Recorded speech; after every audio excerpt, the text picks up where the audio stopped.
So those interest rates, as Jerry pointed out, are beginning to rise, and for a lot of Americans, it affects more than homes or refinancings. It can also benefit, if you're a more conservative investor, or you just want to put your money in a bank somewhere and all of a sudden see CD rates moving up. Let's get to read and the pros and cons of all of this with Scott Martin, Jared Levy. Jared, what do you think? Which wins out? Obviously, the rising rates are reflective of an improving economy. I know there are other factors here, including our debt, and we're going to have to print more Treasury notes and bonds to pay for that. But what does win out in your eyes?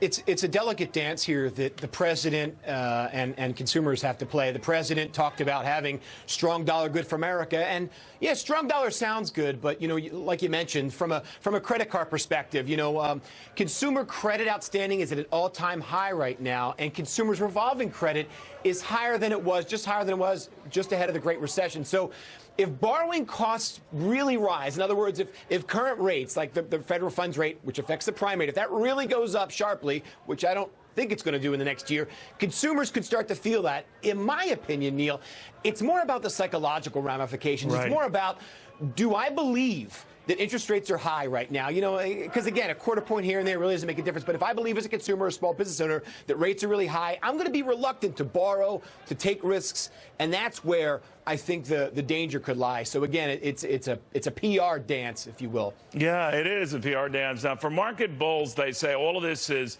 reflective of an economy that is picking up considerable steam. We might get the details of that from the White House when it sort of outlines its own forecast for the next few years. But it might not be that robust. In other words, even the Atlanta Fed, Scott, as you know, is scaling back its projections for first quarter growth.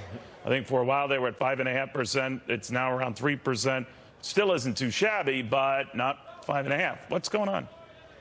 I don't know what they're looking at. I was thinking that too, Neil. I mean, Atlanta Fed maybe sharpened the pencil or two and figured out they carried the one instead of subtracting it. I don't know what happened there. It was really weird. But the reality is this. At least they're starting from higher numbers than they were, some quarters ago where even 3% sounded really, really good. And I think Jared's right. The dance is on. And whether it's the waltz, I prefer the Charleston, by the way.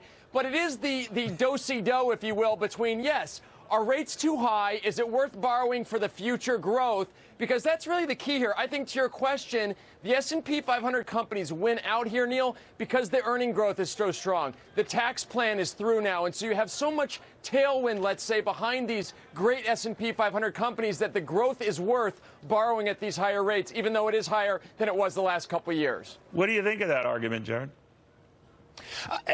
Okay, so I agree with Scott that there's a lot of good momentum, from the bullish perspective in terms of earnings, in terms of, the tax codes are really playing into S&P, i.e. big multinational companies. The bigger winners could be the local economy, the American-centric, companies, because remember, as interest rates go up and the dollar gets stronger, these big multinational companies, their earnings don't look so good. The other question we haven't really talked about is Chairman Jerome Powell.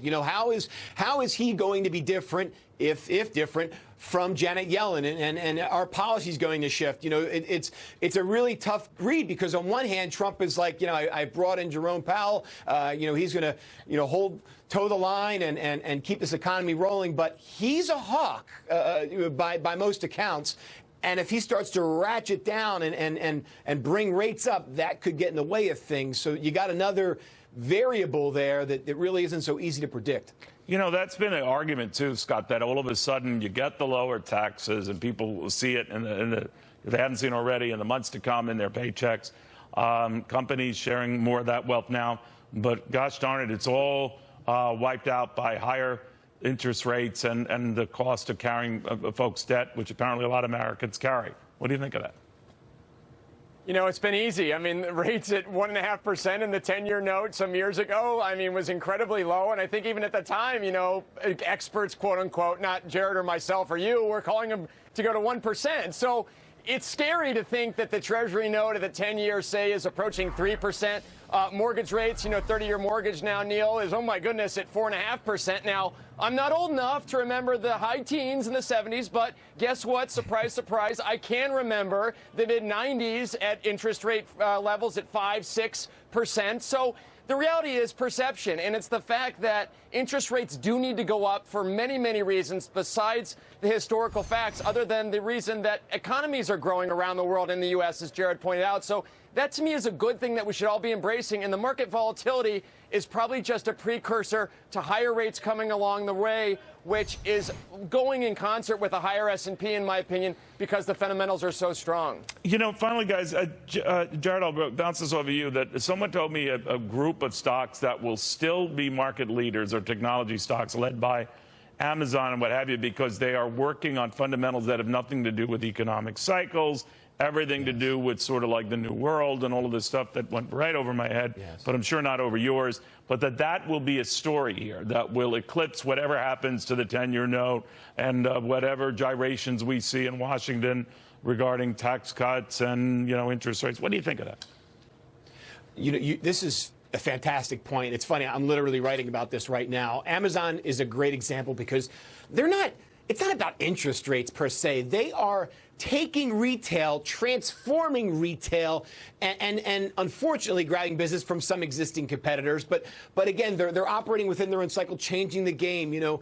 And I hate to go back to the FANG stocks, but it's true, you know, the Facebooks, the Netflix. Right. I mean, they are capitalizing on social shifts in business and again, capturing income from other sources rather, you know, instead of interest rates, they're grabbing it from people who failed to innovate. And I think that's the place you probably want to look if you're trying to keep yourself insulated from gyrations caused by interest rates. Scott?